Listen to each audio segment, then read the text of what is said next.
Génération FM 93.4. Mesdames, Messieurs, bonjour. Merci d'écouter Génération FM. Comme tous les dimanches à 11 heures, nous nous retrouvons dans votre émission Contradictoire. Pour parler politique, nous allons profiter donc de ce dimanche pour souhaiter une belle journée à tous nos auditeurs qui nous suivent sur la fréquence 93.4, mais également ceux qui nous suivent via les réseaux sociaux, Facebook, YouTube, ainsi que Twitter. Merci à Cher Koudiaby qui assure la technique du côté donc des réseaux sociaux, et à Tons Dadi du côté de la mise en monde technique de cette émission. Donc vous avez tous les dimanches de 11h à midi. Aujourd'hui, nous recevons Sylvain Alphonse Boyer. Vous savez qu'il est le président du conseil de surveillance de l'Argiroute, mais également c'est un politique membre de l'AFP, le coordinateur régional de cette formation, l'Alliance des forces du progrès, camarade. Moustapha Niass, président de l'Assemblée nationale, il est également le secrétaire général de la même formation dans la commune de Ziguinchor. Avec lui, nous avons donc 55 minutes à 60 minutes de communication avec M. Boyer, Sylvain Alphonse Boyer, président du conseil de surveillance de l'Argiroute. Monsieur Boyer, bonjour. Merci d'avoir fait le déplacement ce matin, ce dimanche. Et merci d'avoir répondu à l'invitation parce que vous êtes venu de Dakar juste pour cette émission. Merci M. Ba. Effectivement, je suis venu de Dakar pour cette émission, comme promis. Et permettez-moi aussi de dire bonjour à vos auditeurs, à ceux qui vous suivent à travers les réseaux sociaux, et vous dire aussi que c'est un plaisir pour moi de participer à cette émission. Merci beaucoup, M. Boye. Donc, nous allons démarrer par un peu l'AFP, votre formation politique, l'Alliance des forces du progrès, que votre camarade Moustapha Niass a formé et qui aujourd'hui continue quand même d'exister. Mais à Ziguinchor, comment ça se passe, le parti, dites-nous, est-ce que les instances régulières sont là, que tout se passe bien au sein de l'AFP?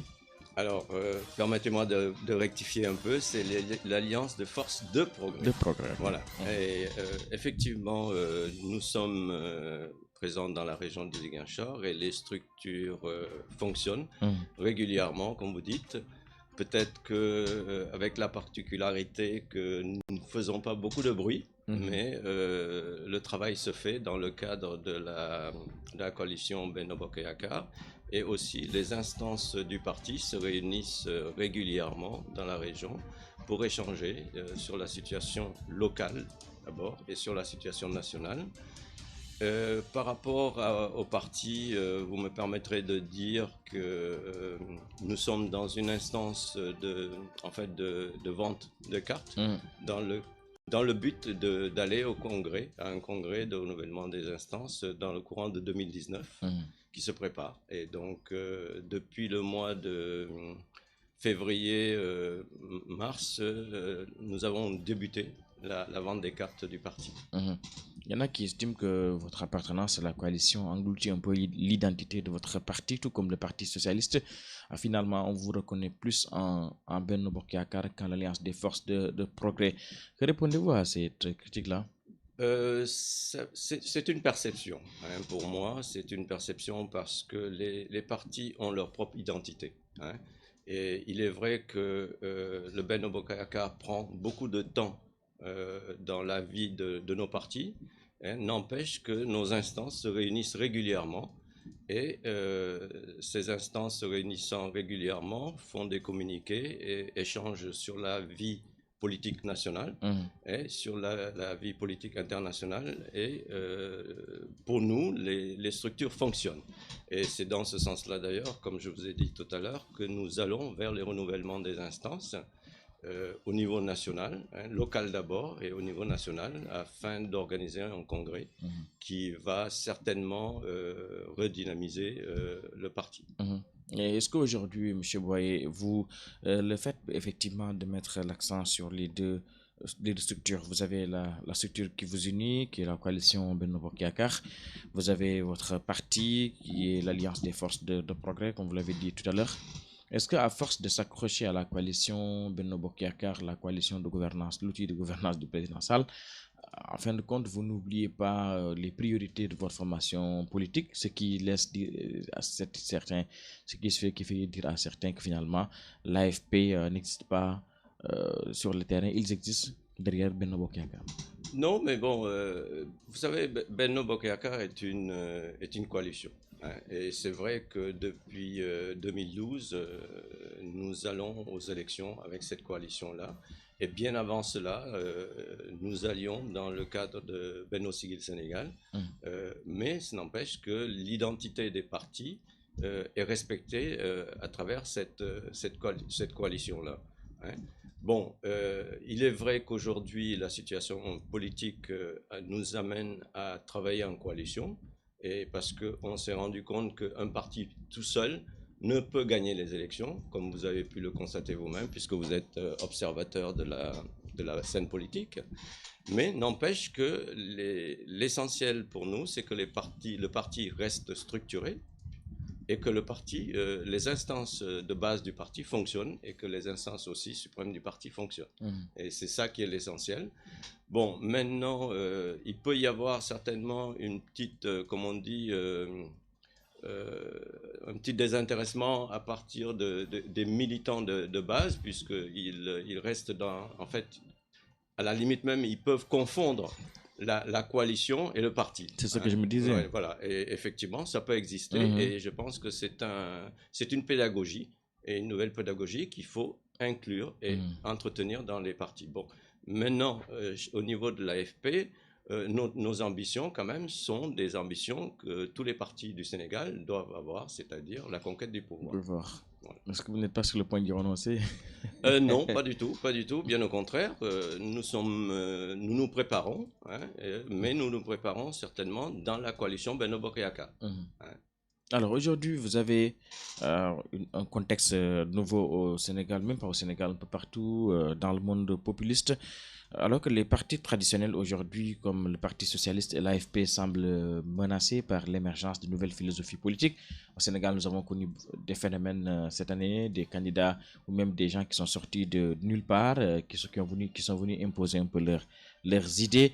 Aujourd'hui, est-ce que vous ne pensez pas que les partis traditionnels, quand je dis partis traditionnels, ce sont ces partis-là qui ont peut-être forgé la démocratie du Sénégal, est-ce qu'elles ne sont pas menacées de disparition, compte tenu du fait qu'aujourd'hui, beaucoup estiment que leur approche et leur façon de voir les choses sont erronées? Non, je pense que c'est pas les partis politiques, comme vous dites, en tant que tels. C'est-à-dire qu'aujourd'hui, c'est peut-être l'idéologie politique qui tend à se dilater, à se diluer dans le monde. C'est-à-dire que avant, on avait, bon, comme on dit, l'AFP, on est des sociodémocrates, et nous restons sociodémocrates. Hein. C'est vrai que la grande coalition, vous y trouvez un mélange d'idéologies, mais ça, c'est une situation au niveau qui n'est pas spécifiquement au Sénégal, dû au Sénégal, c'est au niveau mondial. Hein. Vous vous rendez compte qu'aujourd'hui, les idéologies se diluent à travers en fait une gestion, hein, des partis politiques particulière, qui était une nouvelle gestion des partis politiques et des idéologies. Je rappelle que nous sommes avec Sylvain Alphonse Boyer, donc, qui est le coordinateur régional de l'AFP et secrétaire général de la commune de Ziguinchor. Nous allons boucler un peu ce chapitre sur votre parti politique à Ziguinchor. Le constat indique que la coalition tient quand même toujours, malgré, au plan local bien sûr, malgré tout ce qu'il y a eu comme difficulté un peu à contenir ce beau monde dans le même sac, excusez-moi du terme. Quel est le secret derrière cette unité-là? On vous a vu, particulièrement vous, on vous a vu vraiment vous confondre avec beaucoup de responsables de la coalition Benno Bokk Yakaar. On vous a vu votre proximité avec eux. C'est-à-dire que, vous savez, on a un objectif commun. Hein, c'est en fait se pencher sur les besoins des populations. Et la coalition aujourd'hui offre en fait un niveau de concertation et un niveau de partage, de réalisation politique. Hein. Et je pense que tant que la coalition aura pour préoccupation de régler le problème des populations, je pense qu'on restera assez soudés. Il est vrai qu'on a traversé, on a eu quand même quelques difficultés de partage, comme on dit, essentiellement au niveau des choix, des choix politiques. Hein. Mais ces problèmes se règlent à l'interne, c'est-à-dire que se règlent à l'interne, on trouve une solution et on avance. Hein. Est-ce qu'il vous arrive de vivre des blocages, des difficultés par rapport au fonctionnement de la partout coalition? dans un groupe, il y a toujours des blocages. C'est pas des blocages, mais c'est des problèmes qui se posent. Et ces problèmes-là, il faut les surmonter. Et pour les surmonter, il faut que les gens apprennent à oublier leurs propres ambitions et mettre en avant en fait, l'ambition de groupe. Je pense que si on arrive à s'oublier pour les intérêts du groupe, ça nous amène à régler certaines choses. Ok. Donc, Alphonse Boyer, on va parler de ce que l'on vient de vivre récemment. Notre pays a vécu l'une de ses échéances électorales les plus agitées. Donc en 2019, cette année, février 2019, justement très agité parce que il y a eu des enjeux, il y a eu de nouvelles têtes qui sont entrées dans la scène politique et qui ont un peu véritablement imposer leur idéologie avec contenu des pourcentages qu'ils ont réalisés. Je fais allusion à Ousmane Sonko, mais également à d'autres. De façon globale, aujourd'hui que c'est passé, ça fait plus de 3 mois, on en parle, on a presque bouclé le processus. Quel bilan global tirez-vous de cette étape de notre démocratie? Écoutez, d'abord, féliciter la population sénégalaise d'avoir eu cette grandeur et cette maturité, hein, démocratique. Hein. Si cela passe, vous me permettrez aussi de pouvoir, d'abord, parce que pour moi, il faut tirer des constats. Hein, des constats, ces constats, c'est, comme vous dites, des gens ont émergé, hein, des nouvelles têtes ont émergé dans la scène politique nationale, et c'est tout, comme on dit, c'est tout bénéfice pour la démocratie sénégalaise, parce que ça permet d'abord de pouvoir de prendre en compte les objectifs et les idées des autres. Hein. Comme on dit souvent, pour moi, le principe d'adversaire politique n'existe pas. C'est-à-dire que je pars du principe que, comme dit un proverbe, prends de ton ennemi ce qu'il a de bien et change en toi ce que tu n'aimes pas en lui. Donc le fait que ces gens-là mettent sur la place publique des idées, ces idées, on est obligé d'en tenir compte et de les analyser, de les interpréter et d'apporter des solutions. Et je pense que c'est en fait une dynamique qu'il faut maintenir et la développer et de manière à ce que des solutions concrètes puissent être mises sur la place pour les populations. Toujours dans la lecture de ces résultats, le président de la République qui a pratiquement fait une razzia sur toute l'étendue du territoire national, à l'exception de quelques villes. À quoi il doit cette confiance du peuple? Pour moi, d'abord, c'est dans les réalisations du président de la République. Et je pense qu'il a fait énormément. Il a construit, il a eu à apporter beaucoup de changements et d'améliorations dans en fait, dans les domaines desquels moi, en fait, j'interviens directement, notamment au niveau des infrastructures. Hein, et aussi la mise en place d'une politique sociale que les Sénégalais ont jugé, ils ont apprécié. Bon, maintenant, il reste à faire, il reste beaucoup à faire, c'est-à-dire qu'on ne se satisfait pas de ces résultats-là, mais ces résultats qu'il a eu, en fait, pour moi, c'était tout simplement la mise en place de différentes structures et des infrastructures qui vont conduire d'ici les années, en fait, les années prochaines à un certain développement économique. C'est-à-dire qu'il y a une différence entre la mise en place des structures et l'essor économique que le Sénégal, que le président de la République souhaite pour le pays, pour qu'elles puissent se mettre en place. Et les infrastructures font partie de ces priorités, comme la santé, l'agriculture, hein, et le social. Juste après sa nomination, son au premier tour, son élection au premier tour, Macky Sall a formé un gouvernement. Il y a eu beaucoup de bruit autour de la formation du gouvernement, beaucoup de réactions au sein de l'AFP à Ziguinchor. Comment vous avez analysé la composition de cette équipe gouvernementale?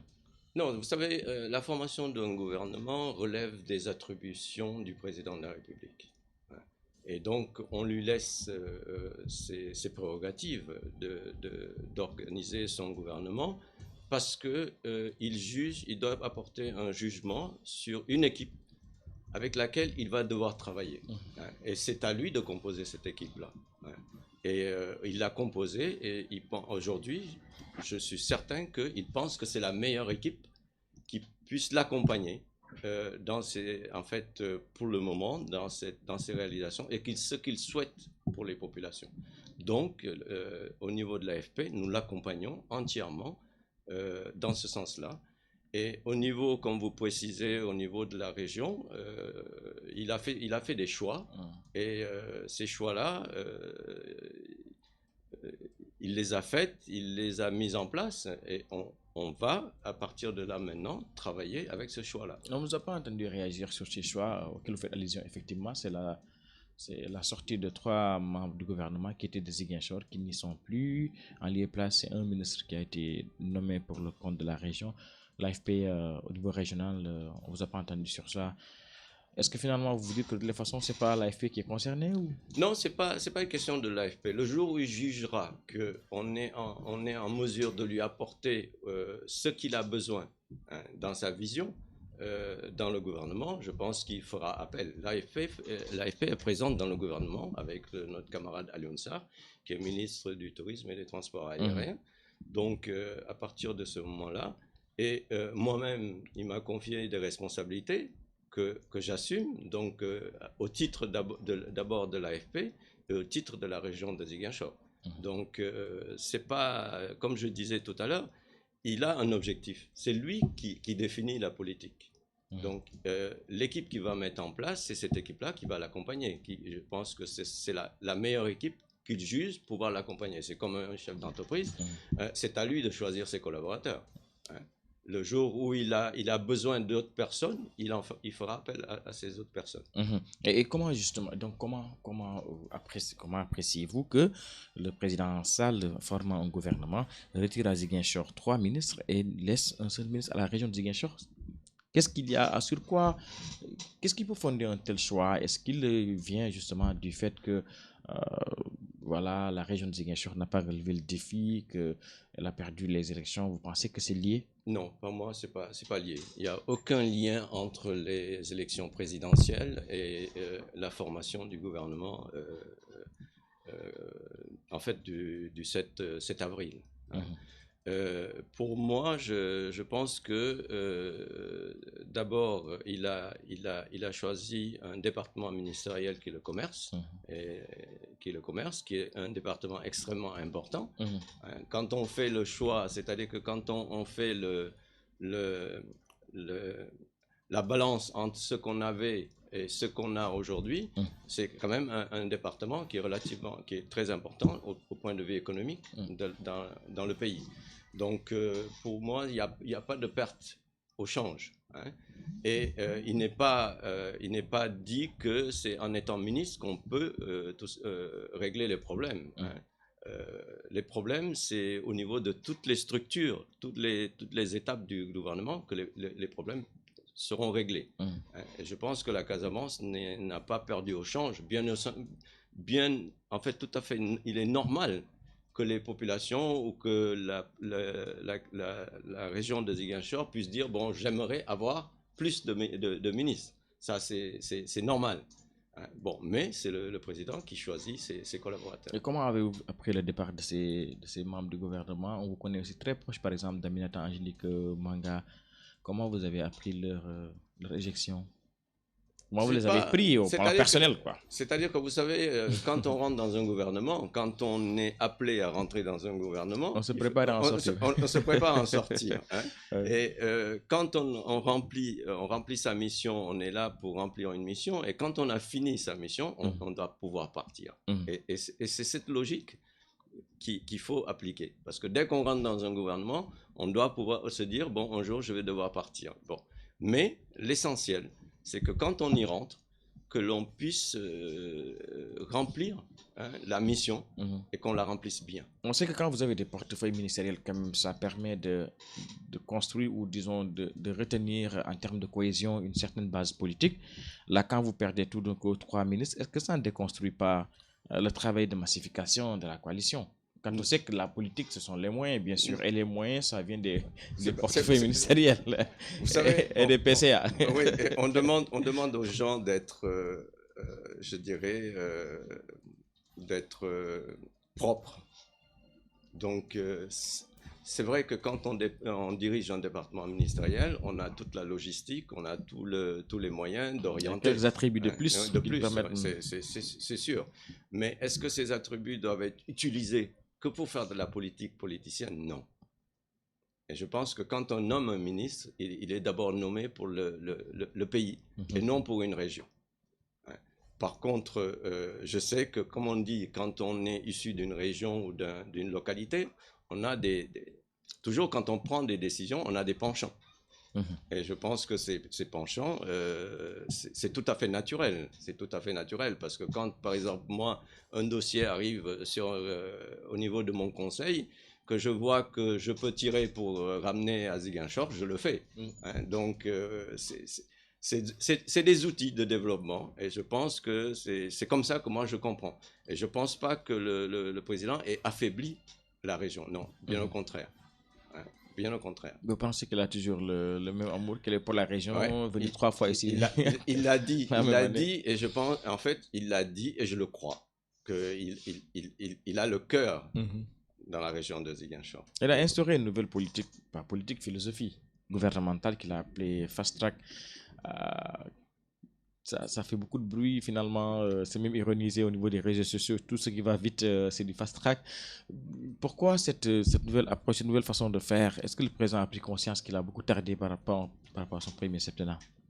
Vous savez, aujourd'hui le président de la République, dans son premier mandat, a conduit le pays, a fait des réalisations. Il avait aussi, il faut dire que c'est un humain. Il avait aussi des contraintes, parce qu'il souhaitait avoir un deuxième mandat. Donc, ce deuxième mandat fait qu'il y a des décisions qu'il ne peut pas prendre, qui peuvent être impopulaires. Ça, on est en politique. Quand une décision est impopulaire, on aménage la prise de cette décision-là. Et aujourd'hui qu'il a été élu et qu'il ne doit pas avoir un autre mandat, il peut prendre des décisions qui sont, je dirais, positives pour le pays, mais peut-être impopulaires. Et je pense que moi, c'est dans ce sens-là que je comprends cette notion-là. Et aussi, effectivement, il faut amener le pays à des prises de décision et de réalisation. Il ne faut pas se perdre dans comme on dit, des élucubrations où on perd du temps. Il y a des décisions qu'il faut prendre, il faut les prendre et les exécuter. Il y en a qui estiment que la promesse de réduire la taille du gouvernement n'a finalement pas été respectée, ça a été du saupoudrage. C'est le cas pour vous à l'AFP? Le constat il est évident, non? Non, c'est-à-dire que pour nous à l'AFP, on a été en fait... il y a 2 ministères, on avait le commerce, puis là, on nous a attribué le tourisme et les transports aériens. Donc, pour nous, il y a eu une contraction des prérogatives. Donc, il y a eu une diminution, puisque c'était ça le but. Bon, maintenant, il serait bien que les ministres qui ont été nommés, que le gouvernement qui a été mis en place puisse travailler correctement. Et je pense que la taille d'un gouvernement est importante dans le travail qui doit être fait. C'est-à-dire qu'il peut être réduit, mais très efficace. Et je pense que c'est ce qu'il cherche. Le premier projet de loi du président de la République, dès qu'il a pris le pouvoir, paf, suppression du poste de Premier ministre. Et pourtant, le président de la République n'en a pas fait mention lors de sa campagne à la présidentielle. Peut-être que c'est l'une des décisions impopulaires peut-être auxquelles on peut penser. Est-ce que ce projet-là, qu'est-ce que le président avait à cacher derrière ce projet au point de ne pas en imprégner les Sénégalais lors de la présidentielle? Écoutez, il a son programme. Hein. Je ne pense pas qu'il ait caché, parce que si vous aviez été attentif lors de la campagne électorale, vous avez pu observer que le président de la République a fait toute sa campagne tout seul. Il a mené sa campagne, il ne s'est pas encombré de collaborateurs. Dans chaque département où il allait, c'est les responsables du département qui le recevaient. Donc il a mené toute sa campagne, il a été en contact avec les populations de l'ensemble du pays. Donc il connaît les demandes des populations. Et donc ça aurait pu, comme on dit, attirer l'attention des gens pour dire que voilà, il va y avoir un changement. Parce qu'en étant allé au contact des populations, il a certainement pris conscience qu'il avait besoin, lui, de sentir, de prendre les décisions et de les accompagner pour régler ces problèmes-là. Et je pense que c'est un signal qu'on n'a pas perçu lors de la campagne, parce que souvent, on n'a pas besoin de dire. Comme je vous ai dit la dernière fois, vous disiez que je ne parlais pas beaucoup au niveau des radios. Vous savez, le silence aussi est une manière de parler. Hein. C'est un langage. Hein. C'est un langage, donc il a dû prendre conscience qu'il y a des demandes qui sont très fortes et il veut les prendre à bras le corps pour les régler. Et je pense que c'est dans ce sens-là qu'il a pris cette décision-là. Mais ça, c'est à lui de pouvoir le justifier. Mais bon, il a déjà donné la raison. C'est ça.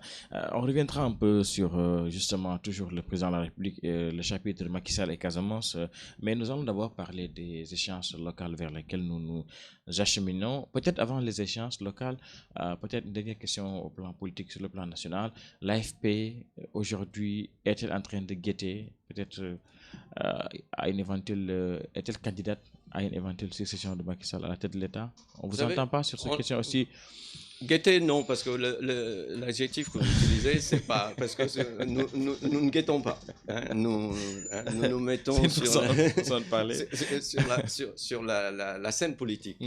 C'est-à-dire que pour le moment, l'AFP, lors de ces différentes réunions, a décidé de préparer un candidat pour 2024.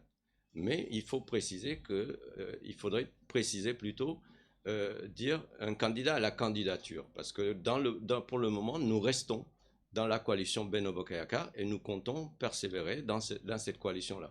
Maintenant, si à l'intérieur de Benno Bokk Yakaar, il y a une primaire, mais l'AFP est en droit de dire, bon, je présenterai un candidat. Est-ce que l'après-Macky vous intéresse vraiment?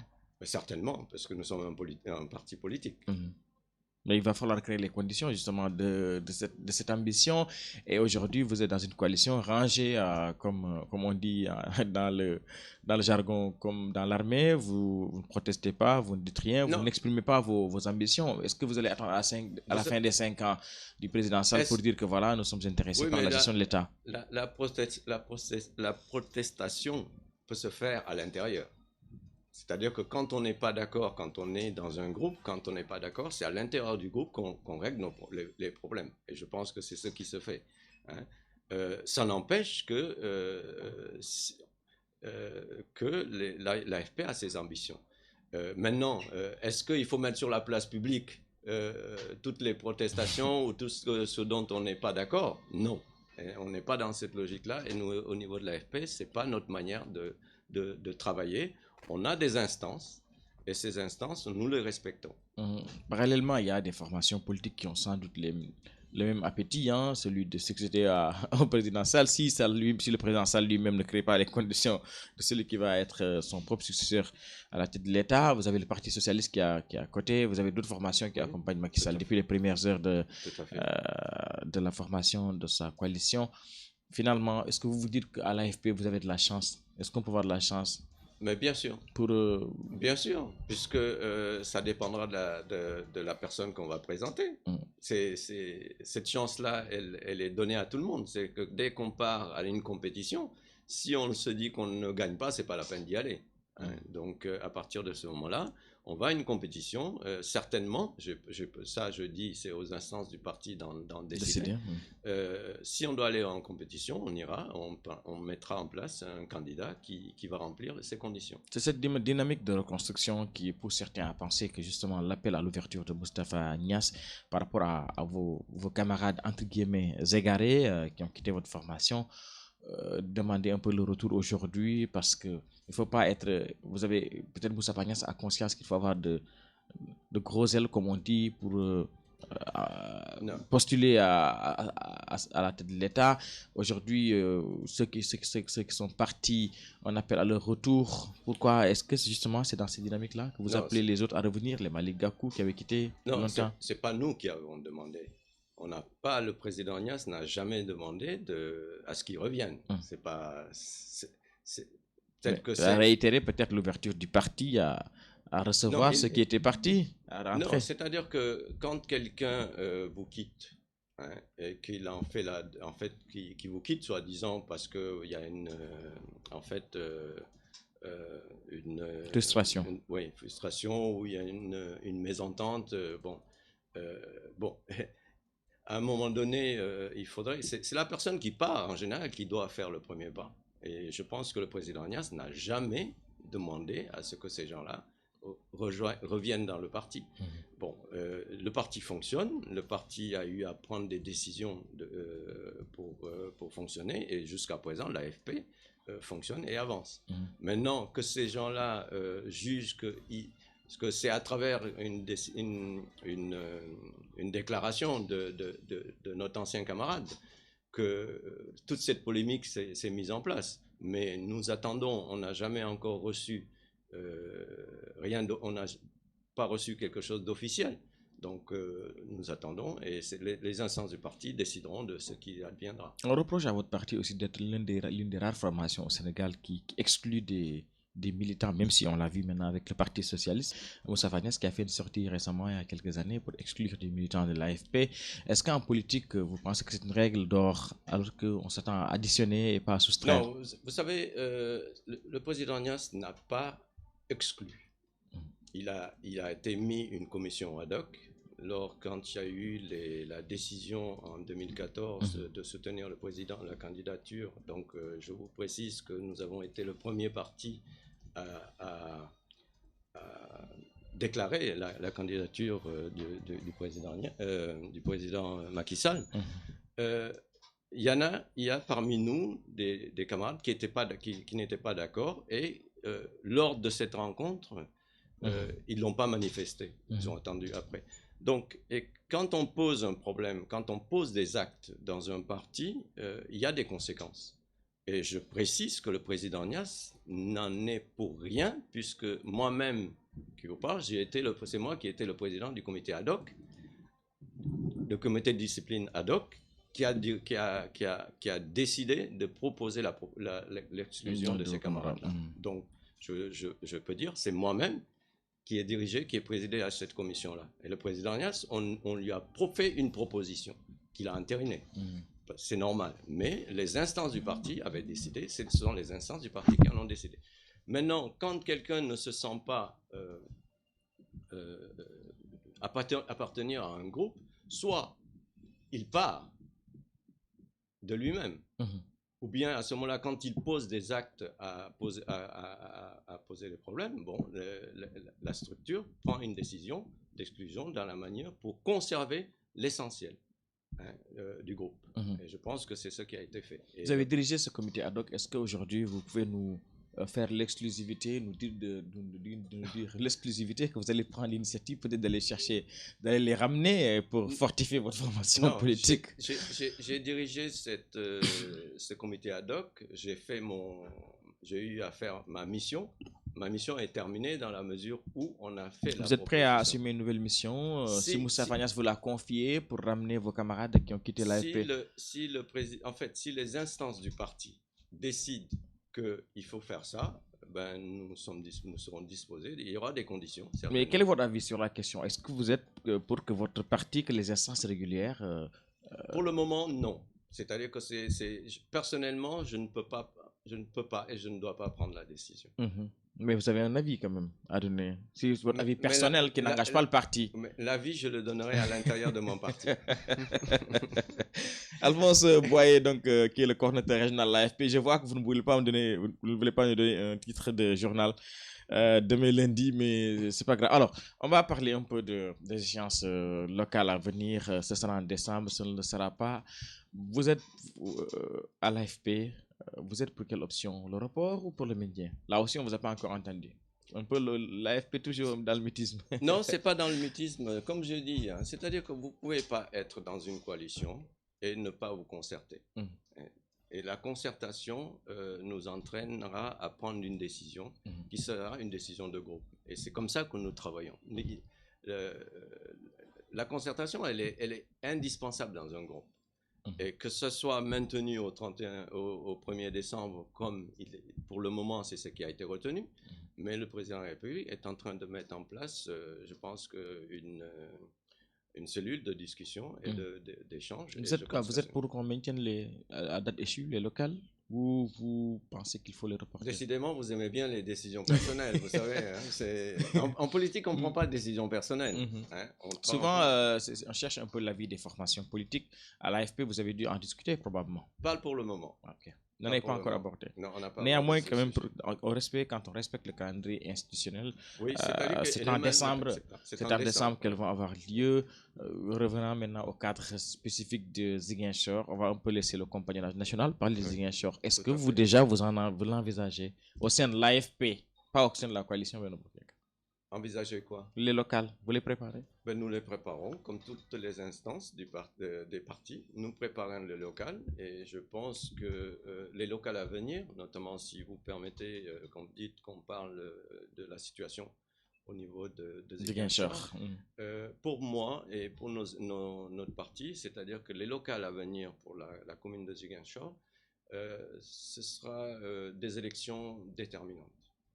Déterminante parce que aujourd'hui le gouvernement a mis en place certaines structures, certaines infrastructures pour accompagner le développement local, et je pense que Ziguinchor dans les années à venir va bénéficier. Il va y avoir des retombées sur tout ce qui a été mis en place, et il va falloir que celui ou celle qui va diriger la commune de Ziguinchor puisse avoir un programme ambitieux et un programme bien structuré de développement de la ville de Ziguinchor et d'organisation de la ville de Ziguinchor. C'est ça. C'est ce qui rend important ces élections locales à venir pour la ville de Ziguinchor. Est-ce que l'AFP, on a déjà entendu certains responsables de l'APR manifester leur désir de diriger la mairie, participer naturellement aux élections locales. Est-ce que Alphonse Boyer, au nom de l'AFP, va également postuler pour la mairie de Ziguinchor? Dans la mesure où le président Niasse a l'habitude de dire, dans la mesure où tu dis que je suis candidat, il faut permettre aux autres d'être candidats. Et on part pas dans cette logique-là. Je pense qu'il faudrait d'abord se mettre d'accord sur un programme, un projet de ville pour Ziguinchor. C'est-à-dire un projet de ville, c'est ce que l'on souhaiterait réaliser lors de ces 5 prochaines années dans la commune de Ziguinchor. Et ce projet de ville-là, le mettre en place, chercher maintenant après ça avec une équipe. Quand on mettra ce projet de ville, on cherchera dans l'équipe la personne la plus habilitée à diriger ce projet de ville-là.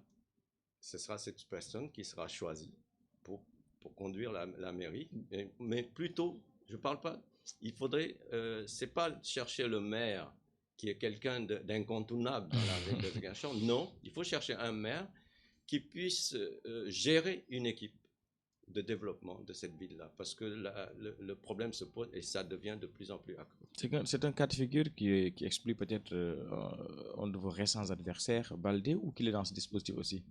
Donc c'est lui qui gère la mairie pour l'instant. Oui, c'est lui qui gère la mairie pour l'instant, oui. S'il a des ambitions pour la mairie de Ziguinchor, c'est normal qu'il puisse les avoir, puisque c'est le maire sortant. Mais n'empêche que nous partons dans cette logique-là. Hein. Quand on sait que peut-être que le fait que vous entendiez politiquement pour désigner quelqu'un, ça va être complexe, vous allez contourner ce point et mettre en place peut-être un canal d'investissement économique, à partir de là faire le choix de celui qui va diriger la. Mais vous ne pensez pas que c'est complexe? Est-ce que ça peut marcher, M. Boye? C'est complexe, et ce qui est complexe n'est pas forcément impossible. Hein? Il suffit d'être objectif, d'être réaliste et comme je vous ai dit en début, de regarder qu'est-ce que les populations ont besoin. Parce que le besoin des populations à Ziguinchor, elle est très forte. Les besoins sont très forts. Hein. Surtout des besoins qui relèvent de la responsabilité de la mairie. Voilà. Mais c'est pour ça que je dis, vous savez, un homme tout seul ne peut pas réaliser. On a besoin d'être en groupe. Et ce groupe-là, il faut le déterminer et le mettre en place. Parce que c'est une équipe qui doit diriger la commune de Ziguinchor et non un individu. C'est une équipe qui doit diriger la commune et non un individu. Parce que ce problème d'individu, pour moi, n'est pas le meilleur moyen de sortir Ziguinchor des tracasseries. Ce mécanisme que vous voulez mettre en place pour les locales, on l'a dit tout à l'heure, il est complexe, vous l'avez admis. Qui est là-dedans et qui n'est pas là-dedans? Personne n'est encore dedans. Hein. Je pense que les idées se posent, on va poser les conditions et chercher. Et je sais qu'il y a, si vous le mettez en place, il y aura beaucoup d'adhérents. Parce que quand je regarde un peu, j'écoute ce qui se passe dans la ville, les déclarations des uns et des autres, et vous vous rendez compte que beaucoup de Ziguinchorois, de Ziguinchorois, sont disposés à accompagner ce système. Hein. Donc, ça peut faciliter l'organisation. Aussi, comme je vous disais, c'est-à-dire qu'il faudrait que les gens apprennent que on ne fait pas de la politique pour s'auto-promotionner. Non. On fait de la politique pour gérer une cité, pour apporter régler les problèmes des populations et améliorer leurs conditions de vie à travers des actes et des faits que l'on pose. Hein. Et à travers une politique, comme je vous ai dit, de développement de la ville, d'aménagement de la ville, de manière à ce que le citoyen puisse s'identifier aux actions que la mairie met en place. Est-ce que l'idée est mise en branle? L'idée est mise en branle. On est dans des consultations. Hein. Techniquement, comment ça va se passer? Vous allez dévoiler un peu le contenu de votre stratégie? Non, c'est-à-dire que d'abord, il faudrait travailler. Je pense que quand on saura exactement les dates fixées pour les élections, ça permettra à ce moment-là de pouvoir prendre des contacts. Et vous savez, comme on dit, quand on a les mêmes idées, les rapprochements se font très vite. Et je sais que même dans le milieu, votre milieu journalistique, hein, il y a des gens qui seront intéressés par qui pourraient être intéressés par ce projet de ville. Parce que vous avez aussi un rôle de développement à jouer. Vous avez un rôle de sentinelle à jouer. Et ce rôle-là, il faut le jouer pleinement. Et c'est pour ça que je dis certainement le milieu journalistique pourrait être intéressé par cela. Parce que, bon, je dis, Ziguinchor, je vous donnerai seulement un exemple de problème qu'il va falloir résoudre, c'est le problème de l'habitat. C'est le problème de l'urbanisme de Ziguinchor. Et ce problème-là va se poser. Il sera d'autant plus accru qu'aujourd'hui, avec l'aménagement du pont de la Gambie, l'aménagement du pont de la Gambie, avec les réalisations que le président va faire, en fait, qu'on va refaire le tronçon Sénoba-Ziguinchor-Mpac, avec les réalisations qui vont être faites au niveau de Ziguinchor commune même, une plateforme pour les camions, les gros porteurs. Ce sont des sujets sur lesquels j'aurais bien aimé échanger. Va faire de Ziguinchor une plateforme commerciale, une plateforme économique. Et si l'équipe municipale qui va venir diriger la commune de Ziguinchor n'anticipe pas le développement de Ziguinchor, on va aller droit vers des problèmes. Et ces problèmes-là, il faut se les approprier de manière à ce qu'on puisse... C'est pour ça que je dis on a besoin de compétences. On a besoin de géographes, on a besoin d'urbanistes, on a besoin de... C'est pour ça que je vous dis qu'il faut un ensemble. Hein. On a besoin d'économistes, parce que la création de l'emploi à Ziguinchor est quelque chose de criard. La jeunesse ne s'identifie pas jusqu'à présent sur des programmes de développement parce qu'elle ne se sent pas encore concernée. Et ça, il faut qu'on arrive à capter cette énergie au niveau des jeunes, hein, de manière à la mettre en place en synergie, de manière à ce qu'on puisse l'utiliser pour développer cette ville. Et il faut faire très attention que Ziguinchor, avec tout ce qui se met en place au niveau des transports, les routes sont en train d'être faites, que Ziguinchor nous échappe. Si elle nous échappe, ce sera un problème. Et ça, il faut y réfléchir. Il faut y réfléchir. Vous avez parlé de cette plateforme économique que Ziguinchor doit devenir, qui constitue un projet pour vous. Vous le semblez l'avoir démarré avec Agirout, c'est ça? Oui. Parlez-nous-en un peu. C'est-à-dire que, vous savez, le président, en fait, quand il est arrivé en 2012, s'est rendu compte que quand même, Ziguinchor, l'enclavement de Ziguinchor, c'est d'abord un enclavement, je dirais, géographique. Hein, parce que la région, c'est notamment Ziguinchor et Sédhiou qui sont le plus concernés. Naturellement, vous avez la Gambie, la Guinée, Guinée-Bissau, Guinée-Conakry. Bon, avec la Gambie, qui est en fait le pont de la Gambie, faisait que moralement les Ziguinchorois se sentaient isolés. Hein. Et je pense qu'avec la mise en place du pont de la Gambie et puis le programme de l'Union africaine qui va faire qui entraîne la construction, ce qu'on appelle la grande côtière ouest africaine, c'est-à-dire que la construction des routes, des ponts, notamment le pont de Rosso, le pont de la Gambie, le pont de Bissau qui a été fini depuis. Donc c'est la construction d'une route, d'une dorsale qui devrait partir de l'ouest africain et qui devrait aller jusqu'à Abidjan, Lagos, par la route. Donc ce sont des ambitions pour faciliter l'intégration économique de nos pays. Et donc, c'est un ambitieux programme et la construction du pont et puis on a déjà fini la route Kaolack-Nioro Caraïbes. Donc, les postes de contrôle de Caraïbes étaient à l'étude et celui de Sénoba. Les aménagements de ces postes de contrôle et de passage des frontières vont faciliter le trafic. Nous allons, en fait, avec la BAD, le Fonds européen de développement et le gouvernement du Sénégal, reprendre toutes les 165 km de Sénoba-Ziguinchor-Nspak, avec la construction à Ziguinchor des ronds-points, notamment sur le boulevard 54, pour faciliter des zones qui sont très accidentogènes. Nous avons en fait la construction aussi d'une plateforme pour les gros porteurs, pour la ville de Ziguinchor et l'aménagement de la gare routière de Ziguinchor. Donc, vous voyez, tout ce programme-là, il y a la construction du pont de Baïla, le pont de Diouloulou, le pont de Marsassoum qui va être fini, la route Sédhiou-Marsassoum RN4 qui sera finie en 2020. Donc, tout ça, pour dire, c'est dans le cadre du désenclavement de cette région-là. Et ce désenclavement se faisant, Ziguinchor va être une plateforme. Et cette plateforme-là, il faut l'anticiper. Anticiper, c'est-à-dire que dans l'organisation. Il faut anticiper dans l'organisation de la ville et dans l'urbanisation de cette ville-là. Et c'est un gros travail qu'il y aura à faire et je pense que les équipes à venir vont devoir le faire.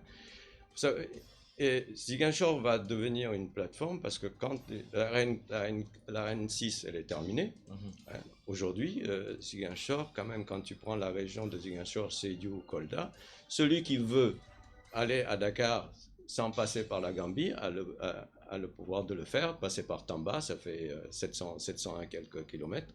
Hein.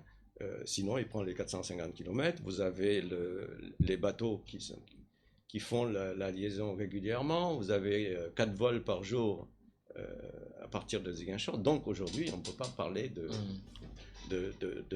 désenclavement puisque c'est quelque chose de réel, c'est palpable.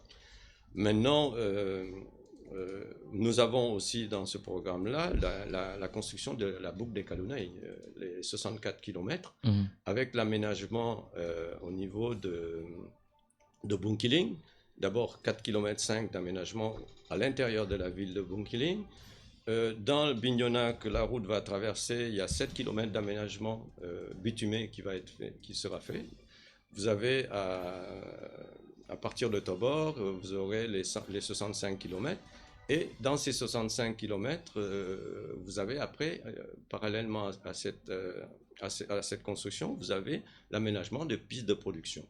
Hein, ces pistes de production qui seront, je dirais, qui sont prévues pour désenclaver les zones traversées. Donc vous voyez, c'est un ambitieux programme, hein, ça fait à peu près 110 milliards de francs CFA, hein, ce programme de Sénoba-Ziguinchor, qui fait partie du programme que le président de la République accompagne dans le cadre du désenclavement de la région de Ziguinchor. Si ça se réalise, vous avez vraiment de quoi tenir entre les mains pour dire aux gens, écoutez, donnez-nous donc les collectivités locales, on va gérer. Non, vous savez, ces collectivités locales, non, je pense que ils choisiront, les populations choisiront les maires, parce que ça, c'est des choix, comme on dit, individuels, parce que celui qui va se présenter, il faudrait qu'il remplisse les conditions. Je pense que... Mais c'est l'ambition du président de la République pour la région de Ziguinchor. Et je pense que voyant ça de cette manière, vous comprendrez pourquoi il dit qu'il aime la Casamance.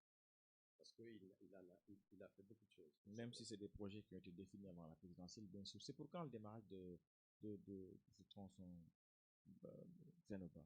Non, on a lancé en fait, l'avis de passation de marché le 31 janvier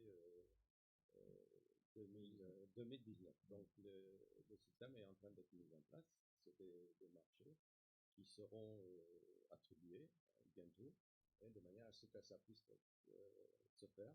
Et dans ce programme-là, on a quand même un ambitieux programme d'aménagement du tronçon Tobor-Ziguinchor avec le deuxième pont de Ziguinchor, donc, qui est relativement important. Vous savez le problème que ça pose de stabilité de ces zones compressibles qui vont être réglées, je pense, dans ce programme-là.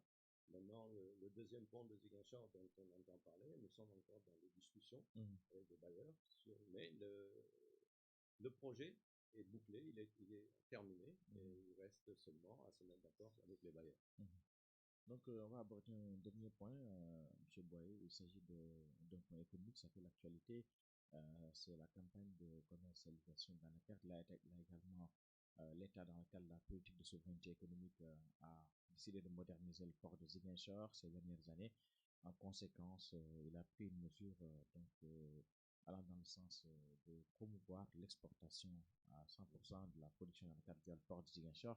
Une décision qui a fait polémique ces dernières semaines avec des opérateurs qui se plaignent un peu de son caractère entre guillemets restrictif, pour dire que voilà, on devait laisser quand même la route aussi saisir sa chance par rapport à l'exportation dans le cadre. La politique de souveraineté économique de l'État par rapport au port de Ziguinchor, comment vous l'appréciez? Vous savez, pour moi, hein, c'est-à-dire que je ne veux pas limiter le problème du commerce de la Anacarde rien qu'au port de Ziguinchor. Le port de Ziguinchor est un outil. La filière est beaucoup plus complexe. C'est-à-dire que dans la mesure où on parle de filière, on est obligé de remonter d'abord à l'origine de cette filière, c'est-à-dire qu'au niveau des producteurs. Il faut régler le problème des producteurs. C'est-à-dire que quand vous produisez quelque chose comme l'anacarde, celui qui, dès le début de la chaîne, il faut régler ce problème de ces producteurs-là et non pas se limiter au problème des transporteurs. Parce que le transporteur, c'est pas lui qui produit. Donc, si on essaie de régler que le problème des transports et le problème des statistiques pour des raisons de souveraineté, on occulte ce qui touche le plus les populations, c'est le prix à l'achat de l'anacarde au niveau des producteurs. Alors qu'on règle ce problème-là à ce niveau-là, et qu'on le règle sur toute la chaîne, il faut comprendre. Mais il ne faut pas se limiter qu'au port de Ziguinchor. Je comprends que le port de Ziguinchor, avec la Chambre de commerce, c'est une structure qui est bien organisée, il faut exporter, c'est vrai, et que les statistiques d'exportation puissent dire que voilà, c'est le Sénégal qui exporte, et ça crée une plus-value au niveau du port de Ziguinchor. Mais j'aurais bien aimé que l'on se penche aussi au niveau du producteur qui, lui, est à la base, et c'est ce qui touche le plus le monde en Casamance. Parce que le transporteur, le docker dont on parle, qu'on a créé des postes de docker au port de Ziguinchor, en fait, on règle le problème. Mais réglons aussi le problème en amont, qui est au niveau de la production. Et ce problème-là, il faut le régler avec les ministères compétents, que ça ne soit pas limité qu'au ministère du Commerce. Parce que le ministère du Commerce se limite à l'aspect commercial. Mais l'aspect production, il faut que les gens se penchent sur ça. C'est ce qui fait qu'aujourd'hui, les prix sont cassés. Celui qui produit, on le prend au collet, puisqu'on fixe les prix en amont, on lui impose un prix d'achat qui ne l'arrange pas. Qui ne l'arrange pas. Et ce n'est pas seulement le problème de l'anacarde, parce qu'il y a aussi le problème de l'exportation de certains produits de la région de Ziguinchor par la Gambie. Il faudrait aussi que ces problèmes de ces produits, notamment la mangue, puissent être réglés aussi en amont, qu'on ne s'occupe pas que de l'anacarde. Et c'est ça, il faut régler le problème des producteurs. Et c'est ça qui touche le plus les populations. Alphonse Boyer, nous sommes presque au terme de cette émission. Nous avons juste 2 minutes. On va vous laisser, comme on dit, nous livrer votre message en termes de conclusion de cette émission. Merci d'abord pour cette invitation. Je pense qu'on a abordé vraiment beaucoup de sujets. Et c'est un peu dommage qu'on s'est appesanti un peu sur la situation nationale. On aurait pu un peu plus se pencher Ce n'est que partie remise. sur des problèmes au niveau en fait local, des problèmes locaux, puisque c'est ça qui doit nous intéresser. Et je pense que nous sommes d'abord disposés à accompagner les populations. Et je pense que les populations attendent de nous beaucoup de choses. Et il faut qu'on assume nos responsabilités. Quand on fait des erreurs, il faut les assumer. Mais aussi dire que on se bat pour que demain soit meilleur pour les Ziguinchorois. Je vous remercie. Merci beaucoup Alphonse Boyer. Alphonse Boyer, qui je le rappelle est le coordinateur régional de l'Alliance des forces de progrès, mais responsable également de Benno Bokk Yakaar ici à Ziguinchor. Merci infiniment à lui. Il a quand même véritablement fait le déplacement de Dakar jusqu'ici juste pour prendre part à cette émission. Merci Monsieur Boyer. Je rappelle que vous pourrez retrouver cette émission sur YouTube, mais également sur Facebook. Et sur toutes nos plateformes digitales. Merci à Tons Dadi qui était aux opérations techniques et à Cheikh Goudiaby sur les réseaux sociaux. Bonne journée et bon Ramadan.